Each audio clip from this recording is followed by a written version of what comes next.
Welcome to this episode of Blended, Blessed, and Always a Mess. I'm Aric. And I'm Angie. We are married with a ton of kids. We have 6 kids total. He has 3 and I have 3. My name's Hallie and I love riding horses. I'm Lexi and I love agriculture. My name's Carter and I love eating. My name's Chase and I love lifting weights. My name's Summer and I love spending my parents' money. I'm Dane and I love baseball.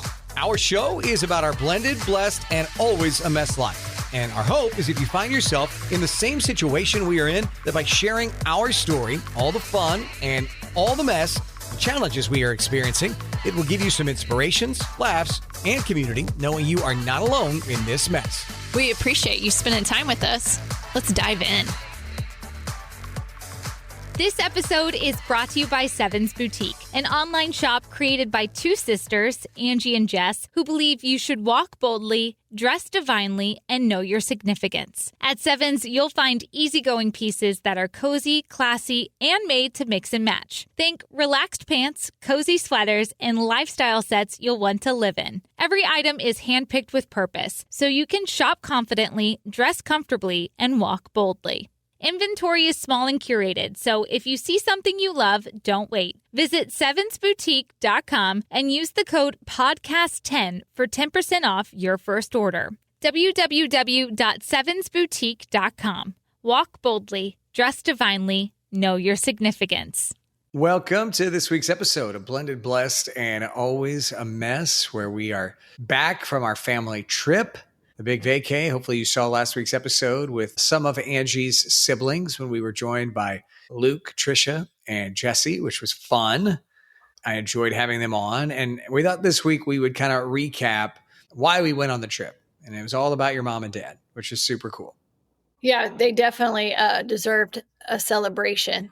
On May 2nd of this year, they celebrated an incredible milestone of being married for 55 years. I mean, that's craziness, pure craziness. And, I think it's challenging to think about, like, what do you even give someone that, has been married that long? But it was pretty easy to figure out because mom already knew what she wanted. The answer what does every mom want? Time with their kids.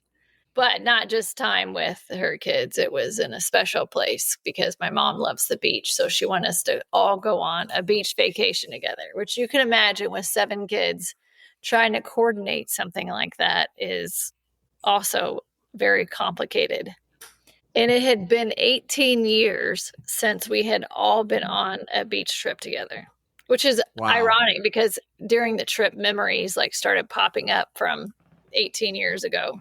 Pretty crazy. A lot has changed in 18 years. Yeah, a lot more kids. More kids, or kids have grown. I mean, it was just a completely different trip. So, this was mine and my family's first time joining your family on a family trip like that. So, new experience for me and my kiddos. And yeah, great. I think Lexi was like, "What's it going to be like?" She wants to be prepared. I'm like, "It's going to be fun. It's fun when we get together."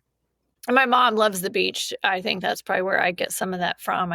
There's something about being on the beach, hearing the waves, the sand, the sun. I mean, there's no way you can experience that and not feel a deep presence of God. It's just beautiful, and it makes you feel like your challenges and problems, although massive for me, it feels like with losing Hallie, that you have someone with you to get through it, like that God's with you. And there's a little bit of peace I always feel when I'm sitting on the beach. And so I know my mom feels that too. And good God, raising 7 kids and being married for 55 years, you also, I'm sure, crave some aspect of peace for sure. Yeah, I think peace is the best way to describe it. I mean, if someone's listening, they've never been to the beach, make time to go. But just know, I think it's peace that comes over you when you're sitting there. And especially if you can get a few moments to yourself, right? Like no kids around and you can just sit in the chair or sit in the sand and you've got the sand on your feet and you can just listen and just be fully present with your senses. You're right. Peace, I think, is the best word to describe that feeling. Yeah. So how do you coordinate that? My sister, Trisha, took the lead in planning, and she found what ended up being the perfect house. And 6 out of 7 siblings committed right away of like, okay, yeah, we can make that work. And we booked it, but we quickly learned that booking the house was the easy part. And I think Seems I fair. mentioned a while back on a podcast that my dad was having back problems since early April. And we were kind of concerned, like, would he be able to go on the trip or not? And we went to the orthopedic doctor, and he's been doing therapy and chiropractor and doing all the things, trying to do the exercises and stuff like that. So it was like, he'll be fine. So that whole time between April when we were going on the trip, it was lots of ups and downs. Like, I'm doing better, but then, I tweaked it and it's bothering me again. And so the week of the trip, it was like touch and go. And in my mind, it's like, you have to go. The whole point of this trip is for us to all spend time together with my mom and dad.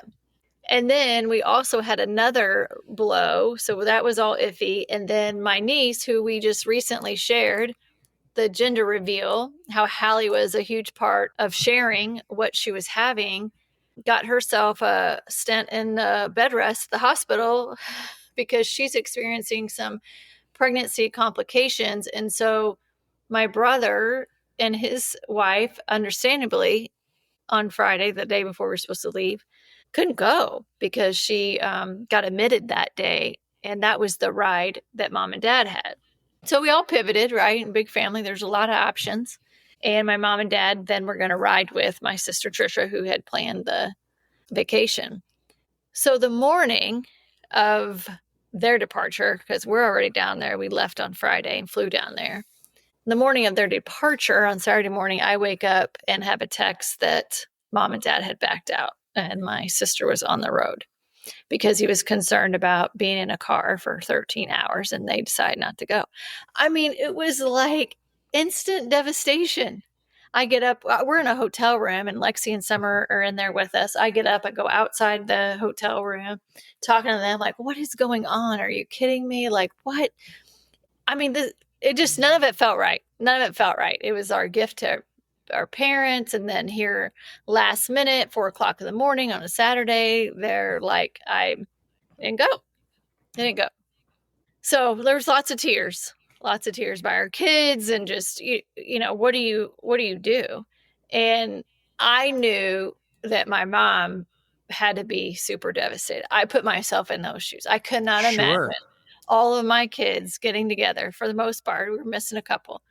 But if 5 out of 7 of, our kiddos went on a trip together and I couldn't go, I would be devastated, especially if it's something that never happens. So that's weighing on me too, because I'm very empathetic. Like I can feel what other people feel in a lot of ways. And my gut told me that this decision was very much rooted in fear, just knowing my dad. But I also know from experience that when pain hits, you can either just endure it at home or you can go endure it with the people around you. Like, choices can be made. And it's all like, what are you willing to do? That's it. So Saturday went by. Everybody arrived Saturday. We all got situated. Sunday was kind of our first full day where we were all together on the beach. And like in my mind, I just kept thinking, this just doesn't even feel right. It didn't feel right. I mean, now it's like a few of us. You had one sibling that they were staying at a place just like a mile down the road. So without your parents there, they hadn't come by at all. So now there's you and Trisha, Luke, and Jesse's families. And we're all just kind of like, well, it's fun. But the entire purpose where grandma and grandpa are here, we're celebrating the 55th anniversary. You know that feeling when you're doing something and it feels off. Yeah. And that's where we were at. It felt off. Which is hard to feel off at the beach, for the record, but it did. Right. So I'm like walking up to the house from the beach and I decided I'm just going to call my mom because I hadn't actually talked to her on the phone live about it. And I just told her, like, Mom, this like doesn't feel right. And she's like, I know, and she's like, he said we should have just flown. And I'm like, what? What do you mean? Like, would you fly? And she's like, well, I mean, that's what he said. I'm like, oh. We're calling that bluff. We are calling that bluff. I am booking flights because I had looked, and on Monday they could fly out of that little airport in Belleville, and we flew into Gulf Shores, which if you guys are in the area and you travel to Gulf Shores, they just opened up this little teeny tiny airport, smallest airport I've ever flown into. Same. Like, they just built it and it looks like a maintenance shed, but it's cute. It's a cute It's place. very nice because it's new. But there's really no gates. I mean, you roll up next to this shed and you walk out on the tarmac, you go into this building, they open up garage doors, give you your luggage. But it's great because it's quick and easy. Mm-hmm. So anyway, there was flight on Monday, but meant they had to fly by themselves, and they've never done that. So I just hung up. I said, oh, okay, well, I'm booking you flights. So I hung up on them. And Mom texted me. That is Angie. She didn't give her an option to say no. She just said, we were actually sitting on the beach with Jesse and Trisha, and Angie was like, this doesn't feel right. And so I got on my phone and I was like, oh, there's a flight tomorrow. You're like, seriously? And then you were like, hey, I'm booking this. And you hung up on your mom. So she couldn't say no. You just hung up. And this is a non-refundable plane ticket at this point. I mean, you knew what you were doing. You're calling a bluff at this point. I shouldn't say, don't say bluff, because like, people, here's what I would say. Fear has so much control over people. That's fair. So it's not that there is a bluff. Fear does. It paralyzes people. It keeps them from making choices they wanted to be there. They wanted to be there. And anyway, Mom called back after she had to think about it for a second and was like, book the flights. Okay, I'm doing this. I'm booking it. And here, it was going to be the next morning. The lesson in all of this, I would say, is that make sure that you are surrounding yourself with people who care enough about you to challenge you, to push you beyond your comfort zone. Make sure you have people around you that aren't going to just let you be okay in that comfort zone, because we all like it. We all prefer comfort. But if you're not surrounding yourself with people that are willing to go, no, I'm going to fight for you, even if you are afraid, I'm still going to help you get where you need to go, even when you're afraid. So it's now Monday morning. They're on their way to the airport. And about 8 o'clock, the flight's at 10:50, maybe 10:30. Something like that. I get a call from my dad, and he is upset, crying, that he doesn't think that he can make it. He doesn't think he can do it. And I knew deep down he could do it. But I also know that fear can be paralyzing.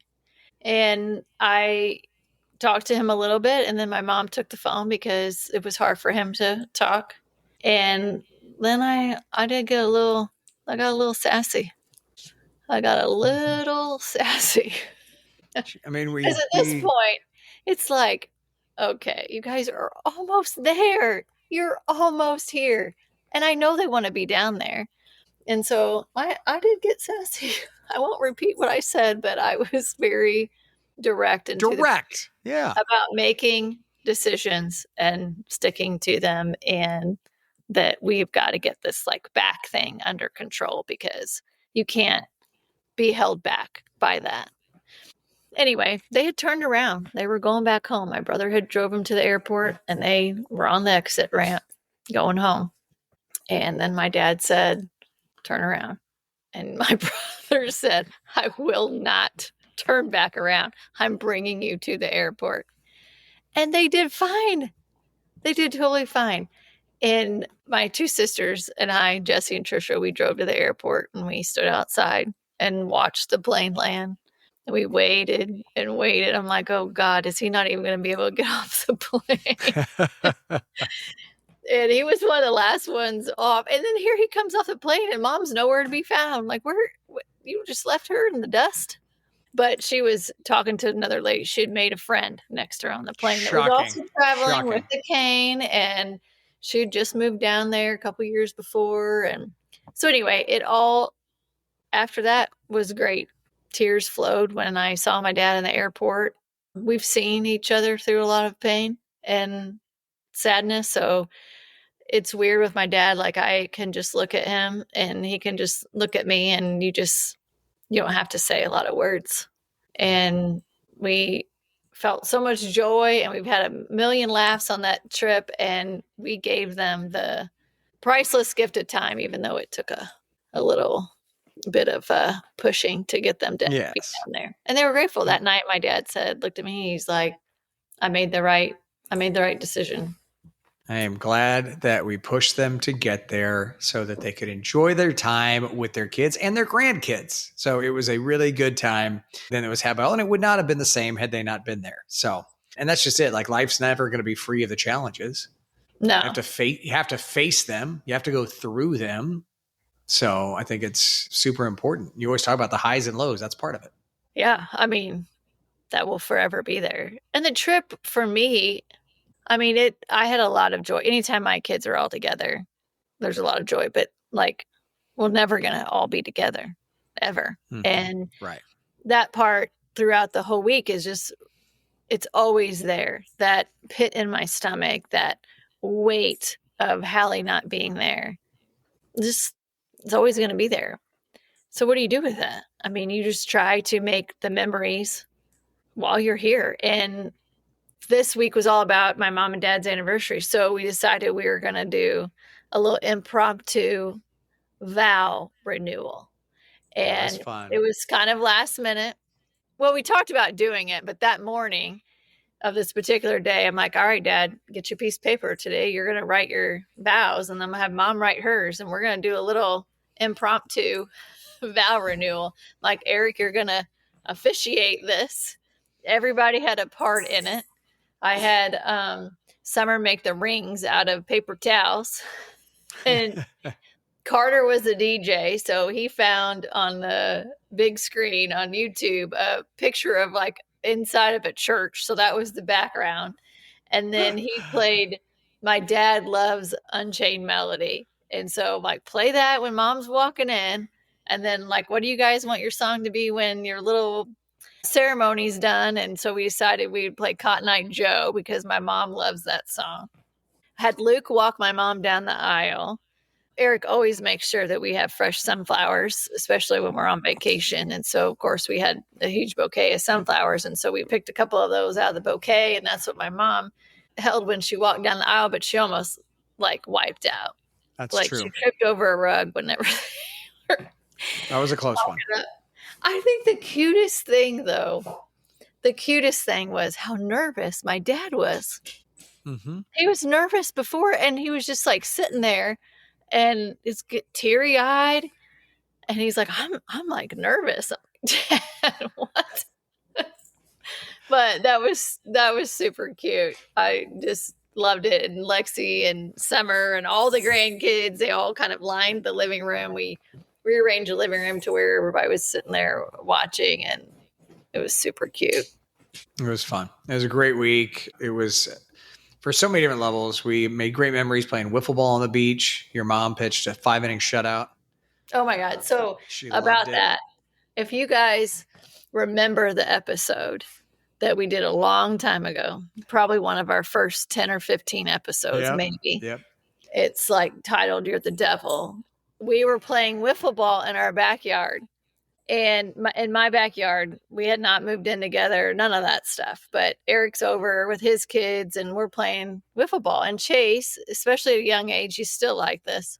But if he can't get something right out of the gate without a lot of effort, he's pissed. Like, he just thinks like everything, it should just come easy and he should be able to hit the ball. And so when we were playing years ago, Aric was trying to help him, and Chase loses his mind and yells at Aric, "You're the devil." And he's like angry little kid.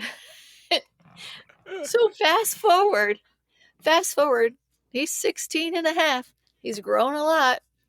Tall kid.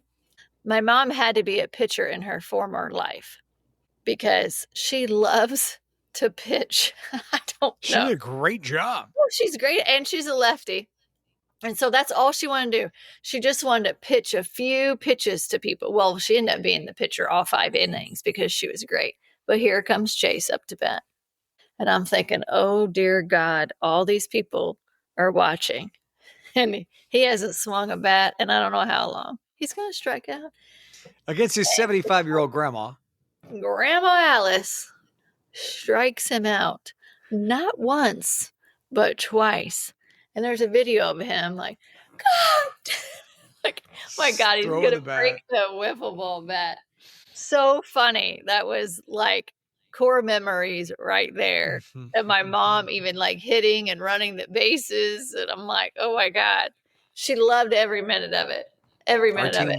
Won 1-0 on a walk-off. That team was your mom, Dane, myself, Summer, and Camden. And we walked it off. It was a lot of fun. Yeah. 75-year-old granny. And then Chase, he hung out all week with your brother Luke. Yeah. Which was fun for all of us to watch, I think. Yeah. He's pretty entertaining. Both of them are. And I've said for a long time that I'm raising my brother Luke. Like Chase reminds me so much of Luke. But like no one else could see that unless you spend time together. And it's really hard to get snippets of it if you're like 40 people at Thanksgiving, right? You're not going to like get the full experience. But if you spend a week together in a house, you're going to be like, oh, yeah, I see where they are exactly alike. And those two were like tight the whole time and hilarious. I mean, they were just great entertainment. But I'd be like, where's Dumb and Dumber? That's like, they went to the Waffle House twice. They loved the Waffle House across the street. They went to Walmart together and Chase shopped so they could make steaks for all of us. That was an experience. Yeah. They went go-kart racing so they could wreck each other. I mean, that's literally when you felt like you were watching Dumb and Dumber. Like they were out to wreck each other. Now then after they got tired of that, they wrecked the rest of us. But yeah. It was, and then another big moment is they parasailed together, which a couple years ago, our kids parasailed and Chase refused to do it. But this time around, he had that courage because Luke was along. Now we had to really talk Luke into it too, but if they were going to do it, they would do it together basically. So there is a YouTube video out there. I'm just going to apologize right now for all of the cuss words in this 10-minute video, but it is on our YouTube channel if you want to watch it. I've had several people stumble on it and message me saying, oh my God, I had to watch that twice. That is so funny. Really good stuff. Yeah. So that was also entertaining, I think, of just seeing and again, people getting out of their comfort zone because you're surrounded with people that you trust and that you know will support you. And that makes such a big difference of who you surround yourself with matters. Yeah. And then how do we get home then, right? How are we going to make that work? Well, we bought a plane ticket for your dad, and then your mom rode home with Trisha and her family. So then your dad came home with us. We flew out of a different airport coming home. And so we get home and we have to then Uber to Angie's work where we left her car. And so your dad had never been in an Uber before. It was a big trip for your dad. Yeah. He flew by himself. Then he flies out of another airline. Then he Ubers. Then Chase drove him home from there. He hadn't rode with Chase before. So it was a full experience, I would say. Definitely. I just think it's amazing what love can inspire and what fear can overcome and the clarity that you can gain from loss. I mean, time is the gift that really matters. We talk about this all the time of, I mentioned this on one of our previous podcasts of always thinking like, that doesn't matter. Like so much of what we worry about doesn't matter. And then when you have a week with your family together and you feel all of the love, like there's so much clarity. You just know this is what matters. At the end of the day, time with people that you love is all that matters. Yeah, it was a special week. And on that note, missing Hallie, Jessie, your sister, did a great job bringing photos of Hallie every single day that she would change out. It's like one day it was you and Hallie, one day it was me and Hallie, one day it was Hallie and the girls, one day it was Hallie and Chase. I mean, just really good stuff. And so, yeah, that is to be able to honor her in that way. That's such a cool thing to do for somebody. Like, so if you're on a trip with someone that has lost a child or, close loved one, doing something like that seems so small. But like every morning you kind of look forward to, I wonder what the picture is going to be today. And it kind of gives you a little bit of a boost, and you just know that people are thinking of her. I mean, not a second goes by that I don't miss Hallie. I mean, I hid or tried to hide tears off and on because you don't want to be the downer of the group, but it's always there. And especially as the week wraps, and then you're kind of like, well, now I'm going back to reality, and you're not going to be so surrounded by love and joy and relax because you're not working. You're back into this hustle and bustle, and everything feels extra heavy. And with one of the last nights, we were sitting on the deck outside. It was like sun was going down, and I think my brother Luke and Jesse and my dad, and I'm trying to think who else was sitting out there. But Aric was like, Hallie always tries to show us stuff in the clouds and sunsets. What do you think that cloud shape is? And so we're all just like joking around of like, oh, I think it looks like a dog, and that type of thing. And then literally the clouds, because they always change shape, turns into an H. It was incredible. Yeah. And I'm like, I took a picture of it, put on my story. I'm like, what do you guys think this shape is? And of course, several people were like, it's an H.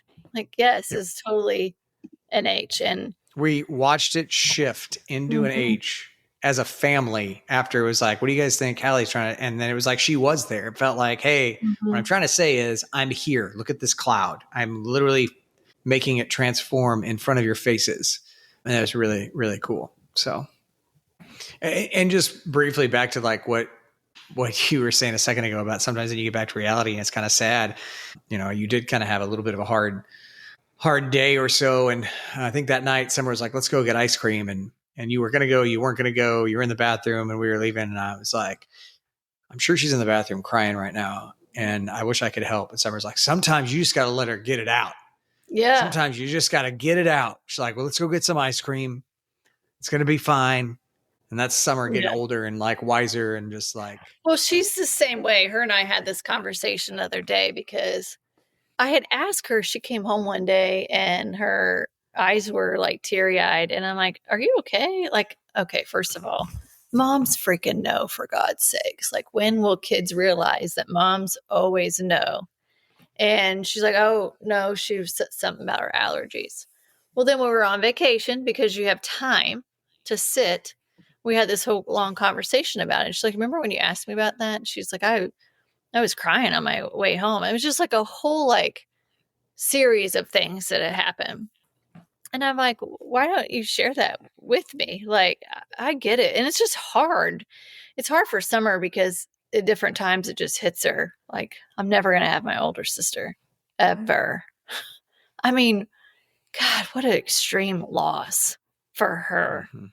And, she is a lot like me in the aspect of like, sometimes you just want to get it out. It's like, I just want to get it out. And then I would just be okay. And once I got home, I didn't want to talk about it. And I'm like, I totally get that. I'm like that too. Sometimes you just don't want to talk about it, but you need to get all the emotions out because at the end of the day, there's nothing anybody can do for you. We just had this talk. We were walking the other day and you're like, you always ask, what can I do? And my answer is always like, nothing. I wish I could come up with something, but I have nothing because it's just unfixable. And it's all things I have to like work on and process and navigate and all of that. And just knowing that you are surrounded by people who love and support you, like that's enough. That's enough because it's unfixable. then I think the same thing for Summer is like, she knows I'm there for her. So there's not anything I could do to fix that, but she knows that she could reach out to me anytime and I would show up in a second. Well, yeah, that makes sense. What I did was I was like, well, let's just look at the joint to-do list. And so it was like, oh, okay, she's got to deal with AT&T this week. I'm going to take that on because I don't want her to have to mess with it. And it doesn't mean that that's not oh my God, he went to AT&T. That's not what that is. That's just like, how can I do something that's on her list to take something off her plate? Yeah. Because I don't know, there's nothing else I can do of any real value and meaning. So let's try to find something small to do. It was my thought process as I'm trying to learn to better communicate with you or show up for you, I should say, in your grief. So, yeah. And so with that, we are back home and back at it. And so I hope, glad that your mom and dad made it for their 55th wedding anniversary trip. Right. It would not have been the same without them for sure. Well, is there anything you'd like to share that you're grateful for this week as we start sending kids back to school and all the things? Gosh, my list is long this week.